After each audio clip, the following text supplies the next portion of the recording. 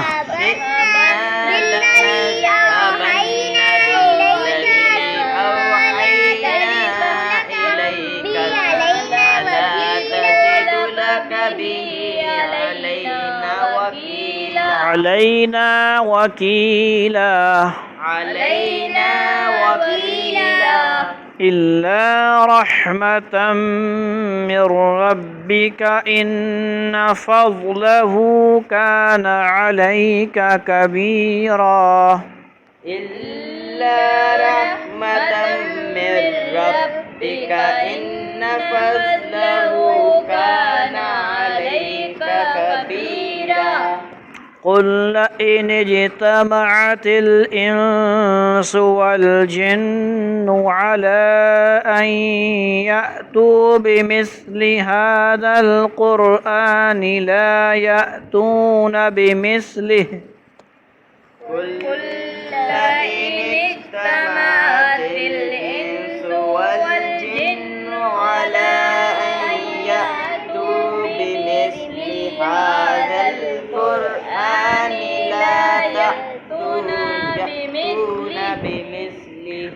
لا يأتون بمثله ولو كان بعضهم لبعض ظهيرا لا يأتون بمثله ولو كان بعضهم لبعض ظهيرا ولقد صرفنا للناس في هذا القرآن من كل مثل ولقد صرفنا للناس في هذا القرآن من كل مثل فأبى أكثر الناس إلا كفورا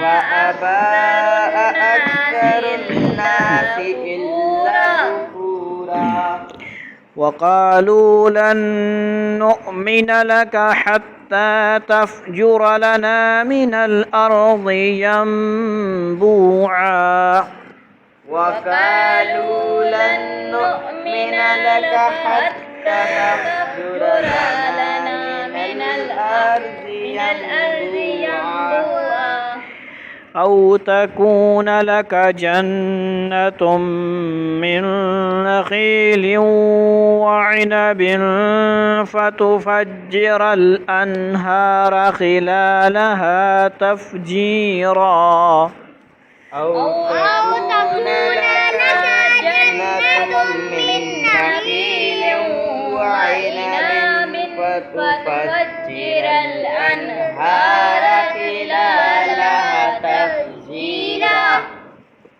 أو تسقط السماء كما زعمت علينا كسفا أو تأتي بالله والملائكة قبيلا أو تسقط السماء كما زعمت علينا كسفا أو تأتي بالله والملائكة قبيلا أو يكون لك بيت من زخرف أو ترقى في السماء أو يكون لك بيت من زخرف أو ترقى في السماء ولن نؤمن لرقيك حتى تنزل علينا كتابا نقرأه ولن نؤمن لرقيك حتى تنزل لرقيك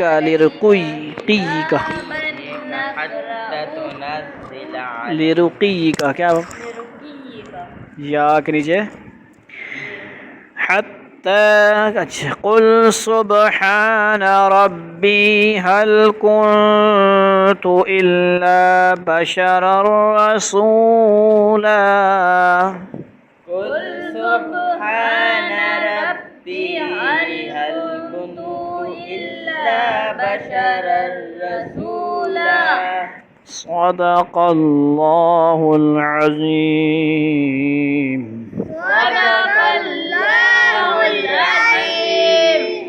اے پیغمبر سورہ ڈھلنے کے وقت سے لے کر رات کے اندھیرے تک نماز قائم کرو اور فجر کے وقت قرآن پڑھنے کا اہتمام کرو۔ یاد رکھو کہ فجر کی تلاوت میں مجمع حاضر ہوتا ہے۔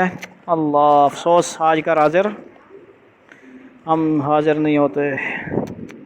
سورج ڈھلنے کے بعد سے رات کے اندھیرے تک ظہر، عصر، مغرب اور عشاء کی 4 نمازوں کی طرف اشارہ ہے، یاد رکھیں۔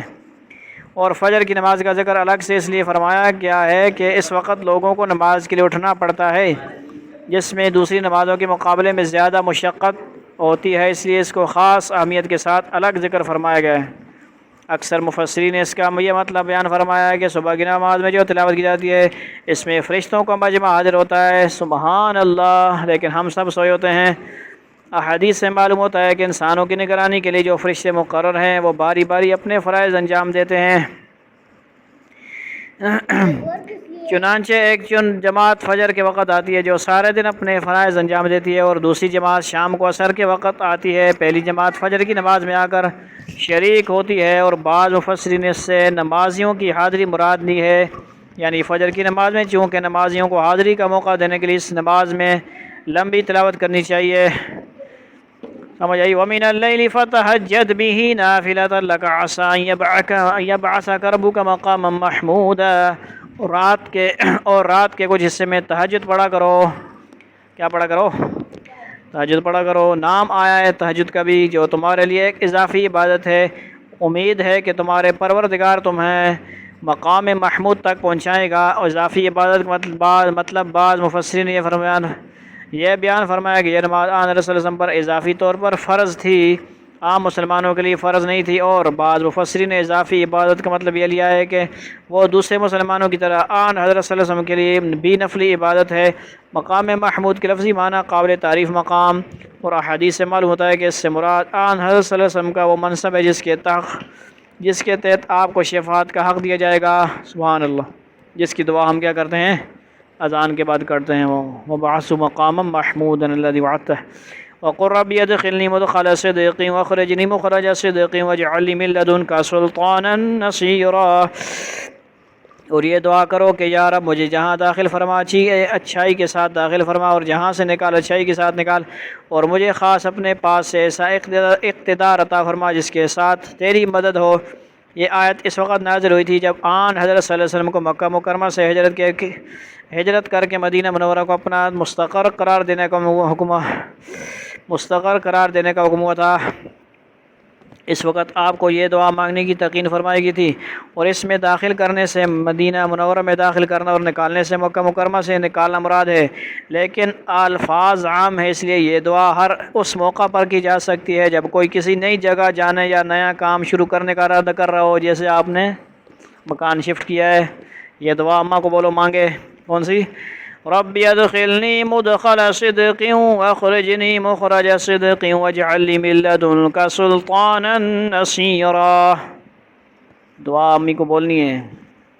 گھر چینج کیا ہے، ہجرت کی ہے، دیکھو قرآن پاک جامع ہوتا ہے نا، اس میں یہ مخصوص بھی ہوتا ہے، اور اس جگہ وہ سمجھ آ گئی، اس پہ عمل کریں آپ، سمجھ آ گئی۔ وَقُلْ جَاءَ الْحَقُّ وَزَهَقَ الْبَاطِلُ إِنَّ الْبَاطِلَ كَانَ زَهُوقًا، اور کہو کہ حق آن پہنچا اور باطل مٹ گیا، اور یقیناً باطل ایسی چیز ہے جو مٹنے والی ہے، باطل نے اسے ٹھکاؤ جگاؤ۔ اس آیت کریمہ میں یہ خوشخبری دی گئی ہے کہ حق یعنی اسلام اور مسلمانوں کو غلبہ نصیب ہونے والا ہے۔ چنانچہ جب آن حضرت صلی اللہ علیہ وسلم نے مکہ مکرمہ فتح کر لیا اور حرم میں داخل ہو کر کعبے میں بنے ہوئے بت گرائے، تو اس وقت آپ کی زبان مبارک پر یہی آیات تھیں، کون سی؟ وَقُلْ جَاءَ الْحَقُّ وَزَهَقَ الْبَاطِلُ إِنَّ الْبَاطِلَ كَانَ زَهُوقًا وَنُنَزِّلُ مِنَ الْقُرْآنِ مَا هُوَ شِفَاءٌ وَرَحْمَةٌ لِّلْمُؤْمِنِينَ وَلَا يَزِيدُ الظَّالِمِينَ إِلَّا خَسَارًا، اور ہم وہ قرآن نازل کر رہے ہیں جو مومنوں کے لیے شفا و رحمت کا سامان ہے، البتہ ظالموں کے حصے میں اس سے نقصان کے سوا کسی اور چیز کا اضافہ نہیں ہوتا۔ وَإِذَا نَعَمْنَا عَلَى الْإِنسَانِ أَعْرَضَ وَنَأَىٰ بِجَانِبِهِ وَإِذَا مَسَّهُ الشَّرُّ كَانَ يَئُوسًا، اور جب ہم انسان کو کوئی نعمت دیتے ہیں تو وہ منہ موڑ لیتا ہے اور پہلو بدل لیتا ہے، اور اگر اس کو کوئی برائی چھو جائے تو مایوس ہو بیٹھتا ہے۔ سمجھ آئی نا گل؟ ہر حال میں خوش رہو، اللہ کا شکر ادا کرو۔ قُلْ كُلٌّ يَعْمَلُ عَلَى شَاكِلَتِهِ قُلْ كُلٌّ يَعْمَلُ عَلَى شَاكِلَتِهِ فَرَبُّكُمْ أَعْلَمُ بِمَنْ هُوَ أَهْدَىٰ سَبِيلًا، کہہ دو کہ ہر شخص اپنے اپنے طریقے پر کام کر رہا ہے، اب اللہ ہی بہتر جانتا ہے کون زیادہ صحیح راستے پر ہے۔ وَيَسْأَلُونَكَ عَنِ الرُّوحِ، دوسرا رکوع شروع ہے، قُلِ الرُّوحُ مِنْ أَمْرِ رَبِّي وَمَا أُوتِيتُم مِّنَ الْعِلْمِ إِلَّا قَلِيلًا، اور اے پیغمبر یہ لوگ تم سے کس کے بارے میں؟ روح کے بارے میں پوچھ رہے ہیں، کہہ دو کہ روح میرے پروردگار کے حکم سے بنی ہے، اور تمہیں جو علم دیا گیا ہے وہ بس تھوڑا ہی سا ہے، تمہیں جو سائنس کا علم دیا گیا ہے یہ تھوڑا سا ہی ہے۔ صحیح بخاری اور صحیح مسلم حضرت عبداللہ بن مسعود رضی اللہ عنہ سے روایت ہے کہ کچھ یہودیوں نے حضرت صلی اللہ علیہ وسلم کا امتحان لینے کے لیے یہ سوال کیا تھا کہ روح کی حقیقت کیا ہے؟ اس کے جواب میں یہ آیت نازل ہوئی، اور جواب میں اتنی ہی بات بیان فرمائی گئی ہے جو انسان کی سمجھ میں آ سکتی ہے، اور یہ کہ روح کی پیدائش براہ راست اللہ تعالیٰ کے حکم سے ہوئی ہے۔ انسان کے جسم اور دوسری مخلوقات میں تو یہ بات مشاہدے میں آ جاتی ہے کہ ان کی پیدائش میں کچھ ظاہری اسباب کا دخل ہوتا ہے، مثلا نر اور مادہ کے ملاپ سے بچہ پیدا ہوتا ہے، اماں ابا کے ملاپ سے، لیکن وہ ایسی چیز ہے جس کی تخلیق کا کوئی عمل انسان کے مشاہدے میں نہیں آتا، یعنی انسان کے دخل سے تو وہ پیدا نہیں ہوتا نا۔ بچہ مردہ ہے، زندہ ہے تو روح ہے، مردہ ہے تو روح نہیں ہے، کیا مطلب ہوا؟ اللہ ہی کی طرف سے آتی ہے روح، سمجھئیے؟ اس سے زیادہ روح کی حقیقت کو سمجھنا عقل کے بس میں نہیں ہے، اس لیے فرما دیا گیا ہے کہ تمہیں بہت تھوڑا علم عطا کیا گیا ہے، اور بہت سی چیزیں تمہاری سمجھ سے باہر ہیں، سمجھ آئی نا؟ وَلَئِنْ شِئْنَا لَنَذْهَبَنَّ بِالَّذِي أَوْحَيْنَا إِلَيْكَ ثُمَّ لَا تَجِدُ لَكَ بِهِ عَلَيْنَا وَكِيلًا، اور اگر ہم چاہیں تو جو کچھ وہی ہم نے تمہارے پاس بھیجی ہے وہ ساری واپس لے جائیں، پھر تم اسے واپس لانے کے لیے ہمارے مقابلے میں کوئی مددگار بھی نہ پاؤ۔ سمجھ آئی نا گل؟ الا رحمۃ من ربک ان فضلہ کان علیک کبیرا، لیکن یہ تو تمہارے رب کی طرف سے ایک رحمت ہے کہ وحی کا سلسلہ جاری ہے، حقیقت یہ ہے کہ تمہارے رب کی طرف سے تم پر جو فضل ہو رہا ہے وہ بڑا عظیم ہے۔ قل ان اجتمعت الانس والجن على ان ياتوا بمثل هذا القران لا ياتون بمثله ولو كان بعضهم لبعض ظهيرا، کہہ دو کہ اگر تم تمام انسان اور جنات اس کام پر اکٹھے بھی ہو جائیں کہ اس قرآن جیسا کلام بنا کر لے آئیں، تب بھی وہ اس جیسا نہیں لا سکیں گے، چاہے وہ ایک دوسرے کی کتنی مدد کر لیں۔ وَلَقَدْ صَرَفْنَا لِلنَّاسِ فِي هَذَا الْقُرْآنِ مِنْ كُلِّ مَثَلٍ فَأَبَى أَكْثَرُ النَّاسِ إِلَّا كُفُورًا، اور ہم نے انسانوں کی بھلائی کے لیے اس قرآن میں ہر قسم کی حکمت کی باتیں طرح طرح سے بیان کی ہیں، پھر بھی اکثر لوگ انکار کے سوا کسی اور بات پر راضی نہیں ہیں۔ وَقَالُوا لَن نُؤْمِنَ لَكَ حَتَّى تَفْجُرَ لَنَا مِنَ الْأَرْضِ يَنبُوعًا، اور کہتے ہیں کہ ہم تم پر اس وقت تک ایمان نہیں لائیں گے جب تک تم زمین کو پھاڑ کر ہمارے لیے ایک چشمہ نہ نکال دو۔ چشمہ تو ہونا ہی ہے نا، واجب۔ او تکون لک جنت من نخیل وعنب فتفجر الانہار خلالها تفجیرا، انہاں مطلب یہ نا اتوں ہی کڑو بھائی، ساڑی مرضی نا، سمجھ آئی نا، آؤں کرو اتنے آؤں مارو، یہ وہی والا بات سمجھ آ رہی، وال نہیں سمجھ آ رہی۔ او تکون لک جنت من نخیل وعنب فتفجر الانہار خلالها تفجیرا، یا پھر تمہارے لیے کھجور اور انگور کو ایک باغ پیدا ہو جائے، شف یوں کرے تو پیدا ہو جائے۔ سمجھ آ رہی ہے؟ اس طرح فلمیں ڈرامے کارٹون شو نہیں ہوتے اور آٹومیٹک بن جاتا ہے۔ اللہ تعالیٰ تو کرنے والی ذات ہے بھائی سب کچھ۔ یا پھر تمہارے لیے کھجور اور انگور کا ایک باغ پیدا ہو جائے اور تم اس کے بیچ بیچ میں زمین کو پھاڑ کر نہریں جاری کر دو۔ او تسقط السماء كما زعمت علينا كسفا او تأتي بالله والملائكة قبيلا، یا جیسے تم دعوے کرتے ہو آسمان کے ٹکڑے ٹکڑے کر کے اسے ہم پر گرا دو، یا پھر اللہ کو اور فرشتوں کو ہمارے آمنے سامنے لے آؤ۔ بدماش لوگ ہیں بڑے۔ ایسے ہوا کہ نہیں، چاند کے انگلی سے اشارے کے ٹکڑے ہوئے کہ نہیں؟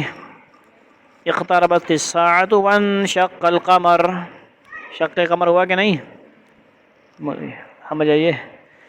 چاند کے چہرے پہ تل مدنی کا چہرہ صاف ہے، سمجھ آئیے کہ نہیں؟ او یکون لک بیت من زخرف او ترقى في السماء ولن نؤمن لرقيك حتى تنزل علينا كتابا نقرأه قل سبحان ربي هل كنت الا بشرا رسولا، یا پھر تمہارے لیے ایک سونے کا گھر پیدا ہو جائے، یا تم آسمان پر چڑھ جاؤ، اور ہم تمہارے چڑھنے کو بھی اس وقت تک نہیں مانیں گے جب تک تم ہم پر ایسی کتاب نازل نہ کر دو جسے ہم پڑھ سکیں۔ عربی اللہ نے بندے پڑھنے نہیں ہوں قرآن پاک دوسری، اے پیغمبر کہہ دو کہ سبحان اللہ میں تو ایک بشر ہوں جسے پیغمبر بنا کر بھیجا گیا ہے، اس سے زیادہ کچھ نہیں۔ ان آیات میں مشرکین مکہ کے وہ مطالبات بیان فرمائے گئے ہیں اور میں ضد کی بنا پر آن حضرت صلی اللہ علیہ وسلم سے کیا کرتے تھے۔ آپ کے متعدد معجزات ان پر ظاہر ہو چکے تھے، لیکن وہ پھر بھی نت نئے فرمائشوں سے باز نہیں آتے تھے۔ آپ صلی اللہ علیہ وسلم کو ساری فرمائشوں کا یہ مختصر جواب دینے کی تلقین فرمائی گئی ہے کہ میں خدا نہیں ہوں کہ یہ سارے کام میرے اختیار میں ہوں، یعنی مختار کل نہیں ہوں میں تو ایک انسان ہوں، البتہ اللہ تعالیٰ نے مجھے پیغمبر بنا کر بھیجا ہے، لہٰذا اللہ تعالیٰ نے اپنی حکمت کے تحت جو معجزات مجھے عطا فرما دیے ہیں ان سے زیادہ اپنے اختیار میں کوئی معجزہ نہیں دکھا سکتا۔ سمجھ آئی نہیں کہ نہیں گل؟ اللہ رب العزت ہمیں سمجھ کی توفیق نصیب فرمائے۔ وآخر دعوانا الحمد للہ رب العالمین۔